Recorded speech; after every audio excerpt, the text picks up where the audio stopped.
Good morning. Edge for advance സ്റ്റഡീസിൻ്റെ പുതിയ ക്ലാസ്സിലേക്ക് എല്ലാവർക്കും സ്വാഗതം. നമ്മളിന്ന് ഒരു ക്ലാസ്സിൽ ഡിസ്കസ് ചെയ്യുന്ന കാര്യത്തിനേക്കാൾ മുമ്പ് നമുക്ക് എന്ത് ചെയ്യാം, ഒരു അനുഭവം ഡിസ്കസ് ചെയ്യാം. നിങ്ങൾക്കും എനിക്കും ഒക്കെ സാധാരണ ഉണ്ടായിട്ടുള്ള ഒരു അനുഭവം തന്നെയാണെന്നാണ് ഞാൻ കരുതുന്നത്. ഞാനൊക്കെ ആമസോണിലോ ഫ്ലിപ്കാർട്ടിലോ ഒക്കെ സാധനങ്ങൾ ബുക്ക് ചെയ്യുന്ന സമയത്ത് എന്ത് ചെയ്യാറുണ്ട്, ബുക്ക് ചെയ്ത് കഴിഞ്ഞ് കഴിഞ്ഞാൽ നമ്മളതിൻ്റെ ട്രാക്കിംഗ് ഫെസിലിറ്റി എന്ന് പറയുന്നത് ഒന്ന് എടുത്തു നോക്കും. എന്നിട്ട് എൻ്റെ പ്രോഡക്റ്റ് എവിടെ എത്തി, അവിടുന്ന് ഷിപ്പ് ചെയ്തോ, ഓർഡർ അവർ അക്സെപ്റ്റ് ചെയ്തോ, സാധനങ്ങൾ ഷിപ്പ് ചെയ്തോ, ആ ഷിപ്പ് ചെയ്ത സാധനം ഇപ്പോൾ ഏത് സെൻറ്ററിലെത്തി എന്നൊക്കെ നോക്കും. അതിലൊരു കൗതുകമുണ്ട്, ഒരു രസമുണ്ട്. കാരണം എന്താ, ഞാൻ ഓർഡർ ചെയ്ത പ്രോഡക്റ്റ് ഓരോ സ്ഥലങ്ങൾ കവർ ചെയ്ത് എൻ്റെ അടുത്തേക്ക് വരുന്നത് എങ്ങനെയാണ് എന്ന് എനിക്കറിയാനുള്ള ഒരു കൗതുകമാണത്. ഒരുപക്ഷെ നിങ്ങളും അത് ചെയ്തിട്ടുണ്ടാവും. ഏറ്റവും അവസാനം ഇന്ന് 10 മണിക്കുള്ളിൽ ആയിട്ട് നിങ്ങൾക്ക് സാധനം പ്രോഡക്റ്റ് ഡെലിവറി ചെയ്യുന്നതാണ് എന്നുള്ള മെസ്സേജ് കിട്ടുമ്പോൾ ഹൈ നമുക്കൊരു സന്തോഷമാവും അല്ലേ. അതുപോലെ തന്നെ നിങ്ങൾക്ക് അതിലെന്തുണ്ടാവും, നിങ്ങളുടെ OTP മറ്റോ ഒക്കെ ഷെയർ ചെയ്യാനുള്ളൊരു ഓപ്ഷൻ ഉണ്ടാവും. അപ്പോൾ അത് ചിലപ്പോൾ നിങ്ങൾ ചെയ്യുന്നുണ്ടാവും. അത് നിങ്ങളെ ഒരു ആവേശം അല്ലെങ്കിൽ ഒരു ഇൻവോൾവ്മെൻറ്റ് നിങ്ങൾക്ക് അതിനുണ്ടാകാനുള്ള ഒരു സാധ്യതയുണ്ട്. യഥാർത്ഥത്തിൽ ഈ പറയുന്ന ഒരു പ്രോഡക്റ്റ് ഒരു സ്ഥലത്ത് നിന്ന് നിങ്ങളുടെ കയ്യിലേക്ക് എത്തുന്നത് വരെയുള്ള ആ ഒരു പ്രോഡക്റ്റിൻ്റെ യാത്രയെക്കുറിച്ച് നിങ്ങളെപ്പോഴും ചിന്തിച്ചിട്ടുണ്ടോ? ഭയങ്കര രസകരമായ ഒരു യാത്രയാണത്. മാത്രമല്ല കുറച്ച് കോംപ്ലിക്കേറ്റഡാണ്, അതേസമയം രസകരമാണ്. ആ ഒരു യാത്രയെക്കുറിച്ച് നിങ്ങൾ ചിന്തിച്ചിട്ടുണ്ടോ? അല്ലെങ്കിൽ ആ യാത്രയെക്കുറിച്ച് നിങ്ങൾക്ക് അറിയാനൊരു താല്പര്യമുണ്ടോ? എങ്ങനെയാണ് ഈ പറയുന്ന സംവിധാനങ്ങളൊക്കെ നടക്കുന്നത്? ഒരു പ്രൊഡ്യൂസറിൽ നിന്ന് ഒരു പ്രോഡക്റ്റ് എൻ്റെ കയ്യിലേക്ക് എത്തുന്നത് വരെ ഏതെല്ലാം രീതിയിൽ കൈമറിഞ്ഞിട്ടാണ് അത് എത്തുന്നത് എന്നുള്ളതിനെക്കുറിച്ചിട്ട് നിങ്ങൾ എപ്പോഴെങ്കിലും ആലോചിച്ചിട്ടുണ്ടോ?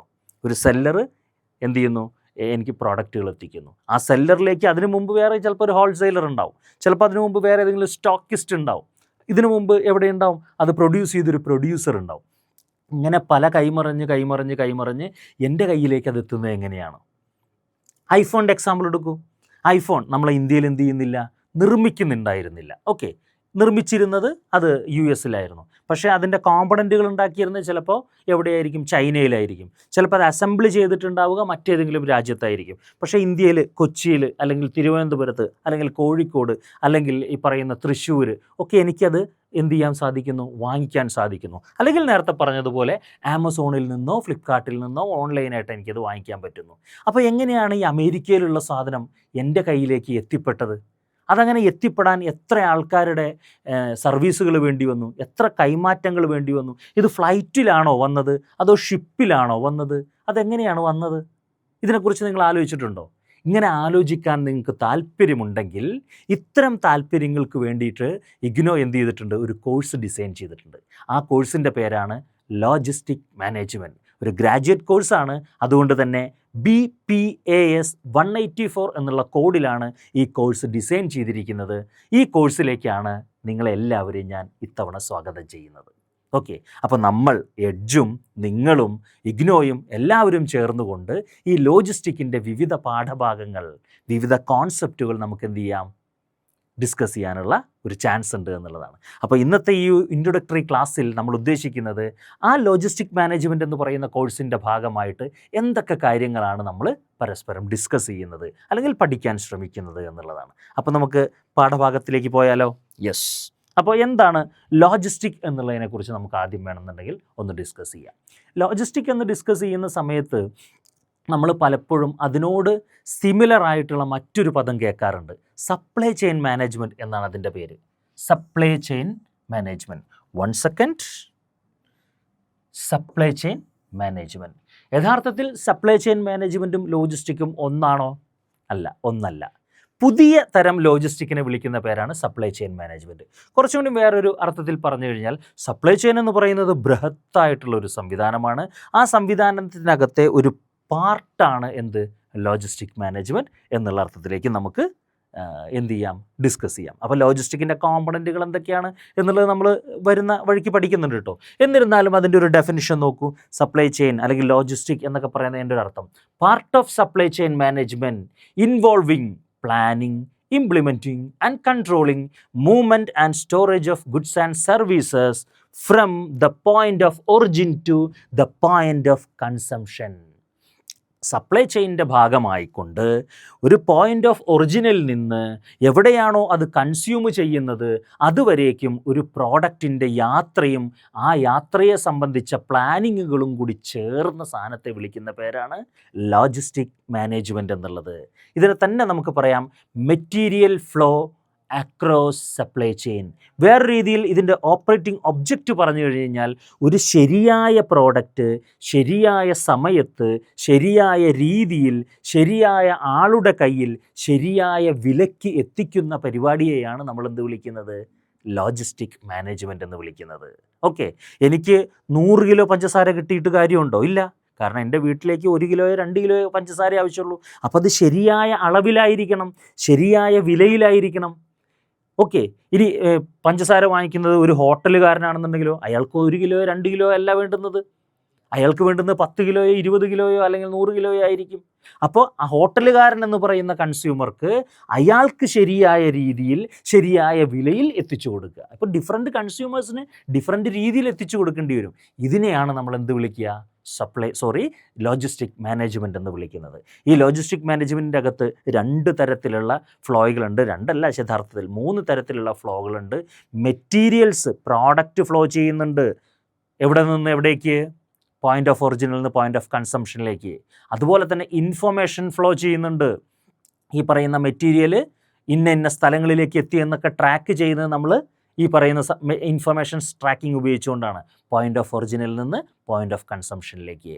മാത്രമല്ല നേരെ തലതിരിച്ച് ഒരു സാധനം ഒഴുകുന്നുണ്ട്. അതെന്താണ്?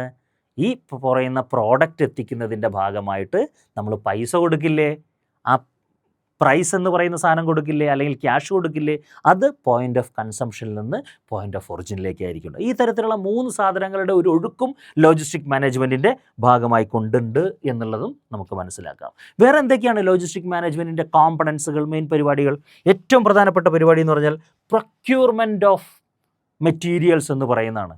ഈ സാധനങ്ങൾ പ്രൊഡക്ഷൻ്റെ ഭാഗമായിട്ട് ഉണ്ടാക്കിക്കഴിഞ്ഞാൽ അത് പ്രൊക്യൂർ ചെയ്യണം, അല്ലേ? അത് ഉണ്ടാക്കേണ്ട ആവശ്യമായിട്ടുള്ള കാര്യങ്ങളുണ്ട്. അതിന് കുറേ അസംസ്കൃത വസ്തുക്കൾ, ഇൻഗ്രീഡിയൻസ് വേണ്ടി വരും. അതൊക്കെ സംഘടിപ്പിക്കേണ്ടി വരും. അങ്ങനെ സംഘടിപ്പിച്ച സാധനം ഉണ്ടാക്കിയതിന് ശേഷം നമുക്ക് എന്ത് ചെയ്യേണ്ടി വരും? മെറ്റീരിയൽസ് ഹാൻഡിൽ ചെയ്യേണ്ടി വരും. അതിൻ്റെ ഭാഗമായിട്ട് മെറ്റീരിയൽസ് ഒരു പ്രത്യേക രീതിയിൽ ചിലപ്പോൾ പാക്ക് ചെയ്തിട്ടായിരിക്കണം നമുക്ക് കൺസ്യൂമറിലേക്ക് കൊടുത്തയക്കേണ്ടുന്നത്. അതിന് വിവിധ തട്ടിലുള്ള പാക്കിംഗ് ഉണ്ട് കേട്ടോ. ഏത്? Primary packing, secondary packing, tertiary packing എന്നൊക്കെ പറയുന്ന പാക്കിംഗ് ഉണ്ട്. ഈ പാക്ക് ചെയ്ത സാധനങ്ങൾ എവിടെയെങ്കിലും നമുക്ക് കൊടുത്തയക്കാൻ വേണ്ടിയിട്ട് എന്തു വേണം? ട്രാൻസ്പോർട്ടേഷൻ ഫെസിലിറ്റീസ് വേണം. ചിലപ്പോൾ നമ്മൾ കപ്പൽ മാർഗമായിരിക്കും കൊടുത്തയക്കുന്നത്, ചിലപ്പോൾ ഫ്ലൈറ്റിലൂടെ ആയിരിക്കും കൊടുത്തയക്കുന്നത്, ചിലപ്പോൾ റോട്ടിലൂടെ ട്രക്കിലായിരിക്കും കൊടുത്തയക്കുന്നത്, മറ്റ് ചിലപ്പോഴോ റെയിൽ ഗതാഗതത്തിലൂടെ ആയിരിക്കും നമ്മൾ കൊടുത്തയക്കുന്നത്. അങ്ങനെ ഏതെങ്കിലും ട്രാൻസ്പോർട്ടേഷൻ മീഡിയം ഉപയോഗിച്ചുകൊണ്ട് നമ്മൾ എത്തിക്കണം. അങ്ങനെ എത്തിക്കുമ്പോൾ പ്രോഡക്റ്റ് മാത്രമല്ല എത്തിക്കുന്നത്, നമ്മൾ എന്തും കൂടി എത്തിക്കുന്നുണ്ട്? ഇൻഫർമേഷനും എത്തിക്കുന്നുണ്ട്. ഈ പറയുന്ന കാര്യങ്ങളെയൊക്കെ ടെക്നോളജി ഉപയോഗിച്ചുകൊണ്ട് നമുക്ക് ഡീൽ ചെയ്യാൻ പറ്റും. അതിനെ വിളിക്കുന്ന പേരാണ് ലോജിസ്റ്റിക് മാനേജ്മെൻറ്റ് ഇൻഫർമേഷൻ സിസ്റ്റം എന്നുള്ളത്. LIS എന്നും ചിലപ്പോൾ പറയും, LMIS എന്നും ചിലപ്പോൾ പറയും. അതായത് ലോജിസ്റ്റിക് ഇൻഫർമേഷൻ സിസ്റ്റം എന്നും പറയും, ലോജിസ്റ്റിക് മാനേജ്മെൻറ്റ് ഇൻഫർമേഷൻ സിസ്റ്റം എന്നും പറയും. പിടുത്തം കിട്ടിയില്ലേ? Okay, right. ഇതെല്ലാമാണ് അതിൻ്റെ ഒരു കോമ്പണൻസ് ആയിട്ട് നമുക്ക് പഠിക്കാനുള്ളത്. ഇതുപോലെ തന്നെ കുറച്ച് എമേർജിങ് ട്രെൻഡുകളുണ്ട്. അതിലെ പ്രധാനപ്പെട്ട ഒരു ട്രെൻഡാണ് എന്ത്? ഗ്രീൻ ലോജിസ്റ്റിക് എന്ന് പറയുന്നത്. അതുപോലെ തന്നെ ഔട്ട്സോഴ്സിങ് ലോജിസ്റ്റിക് എന്ന് പറയുന്നത്. ഗ്രീൻ ലോജിസ്റ്റിക് എന്താണെന്ന് വേണമെങ്കിൽ നമുക്കൊന്ന് പറഞ്ഞു നോക്കാം. എന്താണ്?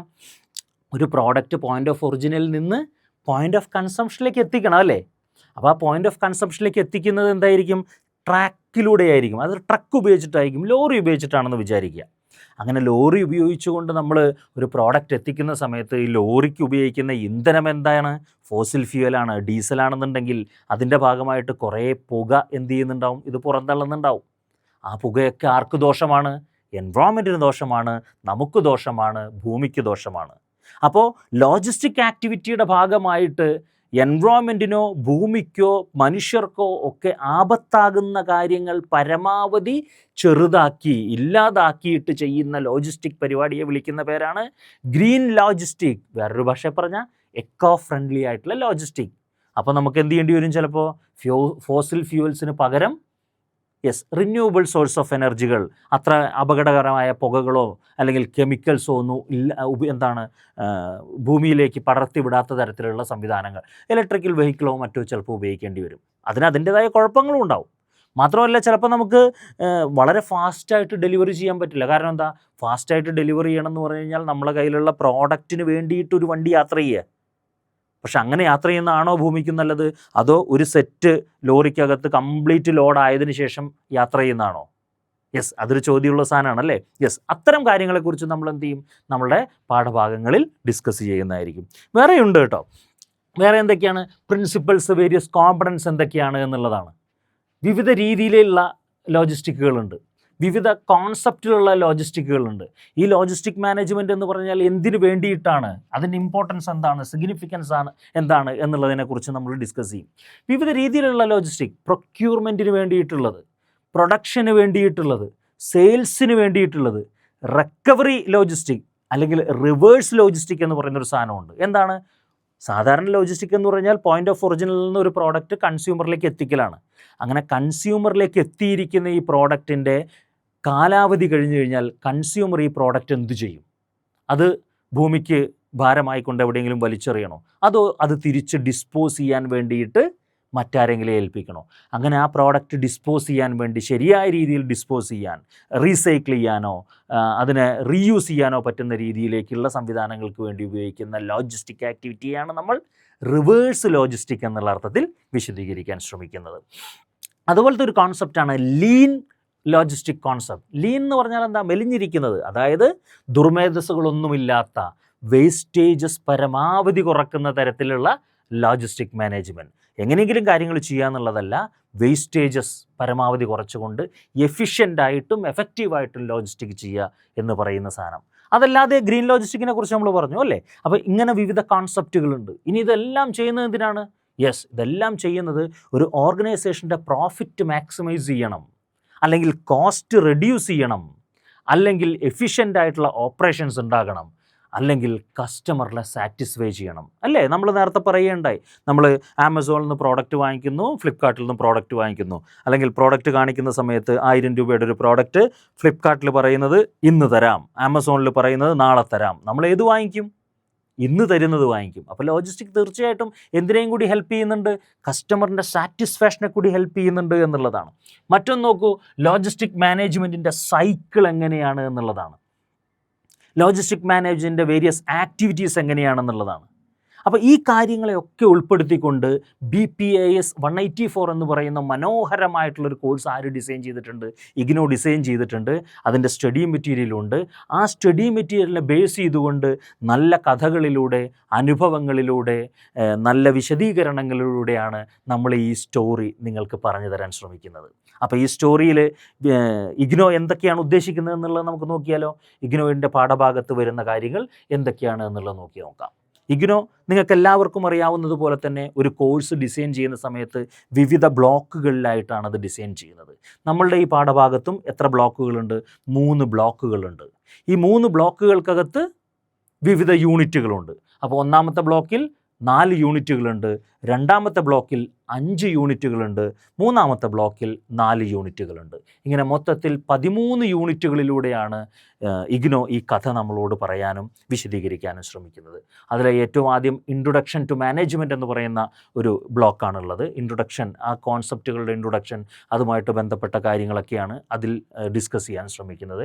രണ്ടാമത്തെ ഭാഗത്ത് ലോജിസ്റ്റിക്കിൻ്റെ കോമ്പണൻസ് എന്തൊക്കെയാണെന്ന് വിശദീകരിക്കാനാണ് ശ്രമിക്കുന്നത്. ട്രാൻസ്പോർട്ടേഷൻ എങ്ങനെയാണ്, ഇൻഫർമേഷൻ ഫ്ലോ എങ്ങനെയാണ് എന്നുള്ളതൊക്കെയാണ് നോക്കുന്നത്. മൂന്നാമത്തെ ഭാഗത്ത് ലോജിസ്റ്റിക് മാനേജ്മെൻറ്റിൻ്റെ എമർജിങ് ട്രെൻഡ്സിനെ കുറിച്ചിട്ടാണ് വിശദീകരിക്കാൻ ശ്രമിക്കുന്നത്.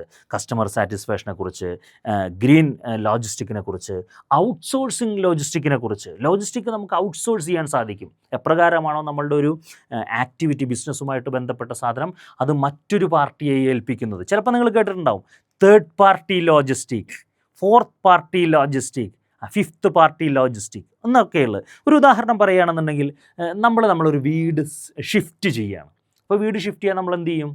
വീട്ടിലുള്ള സാധനങ്ങളെല്ലാം വേറൊരു വീട്ടിലേക്ക് എത്തിക്കണം. അപ്പോൾ നമ്മൾ എന്ത് ചെയ്യും?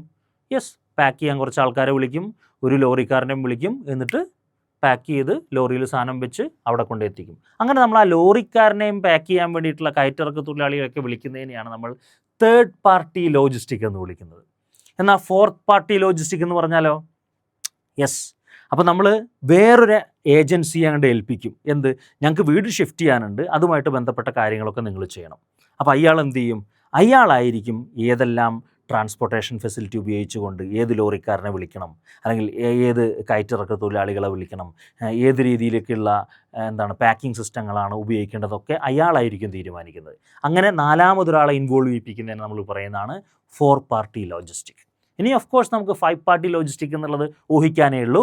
ഈ പറയുന്ന 4 ആളുകൾക്ക് പുറമേ ആയിക്കൊണ്ട് ഇതിനെ ഓട്ടോമാറ്റിക് ആക്കാൻ വേണ്ടി നമ്മളൊരു സംവിധാനം ഉപയോഗിക്കുകയാണെന്നുണ്ടെങ്കിൽ ആ സിസ്റ്റത്തെയാണ് നമ്മൾ 5th പാർട്ടി ലോജിസ്റ്റിക് എന്ന് വിളിക്കുന്നത്. പുതിയ കാലഘട്ടത്തിൽ നമുക്കറിയാമല്ലേ, AI പോലെയുള്ള ആർട്ടിഫിഷ്യൽ ഇൻ്റലിജൻസ് ഉപയോഗിച്ചുകൊണ്ട് നമുക്ക് എന്ത് ചെയ്യാൻ സാധിക്കും? ഈ പറയുന്ന രീതിയിൽ നമുക്ക് കാര്യങ്ങൾ ഓട്ടോമേറ്റ് ചെയ്യാൻ സാധിക്കും. അപ്പോൾ ഈ കാര്യങ്ങളൊക്കെ നമുക്ക് രസകരമായ രീതിയിൽ പഠിക്കുക എന്നുള്ളതാണ് ഈ ഒരു പുതിയ കോഴ്സിൻ്റെ ഉദ്ദേശം. അപ്പോൾ നിങ്ങളെല്ലാവരെയും എന്ത് ചെയ്യുന്നു? BPAS 184 ലോജിസ്റ്റിക് മാനേജ്മെൻറ്റ് എന്ന കോഴ്സിലേക്ക് ഒരിക്കൽ കൂടി ഞാൻ എന്ത് ചെയ്യുന്നു? സ്വാഗതം ചെയ്യുന്നു. അപ്പോൾ നമ്മളുടെ ഈ ഇൻട്രൊഡക്ഷൻ ക്ലാസ് നമുക്കിവിടെ അവസാനിപ്പിക്കാമെന്നാണ് ഞാൻ കരുതുന്നത്. അപ്പോൾ ഇൻട്രൊഡക്ഷൻ ക്ലാസ്സിൻ്റെ ഭാഗമായിട്ട് നിങ്ങൾക്ക് ഈ പറയുന്ന കോഴ്സ് ഇൻട്രസ്റ്റിംഗ് ആയിട്ട് തോന്നുകയാണെന്നുണ്ടെങ്കിൽ തീർച്ചയായിട്ടും എന്ത് ചെയ്യുക? ഈ കോഴ്സിൽ എൻറോൾ ചെയ്യുക. അപ്പോൾ ഈ കോഴ്സിൻ്റെ ഭാഗമായിട്ടുള്ള വിശദീകരണങ്ങളും കഥകളും ഒക്കെ നമുക്ക് ഒരുമിച്ച് ഡിസ്കസ് ചെയ്തുകൊണ്ട്, ഒരുമിച്ച് കണ്ടും കേട്ടും കൊണ്ട് എന്ത് ചെയ്യാം? കംപ്ലീറ്റ് ചെയ്യാമെന്നാണ് വിചാരിക്കുന്നത്. ഇന്നത്തെ ഈ ഒരു ഇൻട്രൊഡക്ഷൻ ക്ലാസ് ഞാൻ താൽക്കാലികമായിട്ട് ഇവിടെ അവസാനിപ്പിക്കുന്നു. നിങ്ങളെല്ലാവരെയും ഒരിക്കൽ കൂടി BPAS 184 ലോജിസ്റ്റിക് മാനേജ്മെൻറ്റ് എന്ന കോഴ്സിലേക്കും ഇഗ്നോയുടെ വിശദീകരണ ക്ലാസ്സിലേക്കും സ്വാഗതം ചെയ്തുകൊണ്ട് തൽക്കാലം അവസാനിപ്പിക്കുന്നു. നന്ദി, നമസ്കാരം.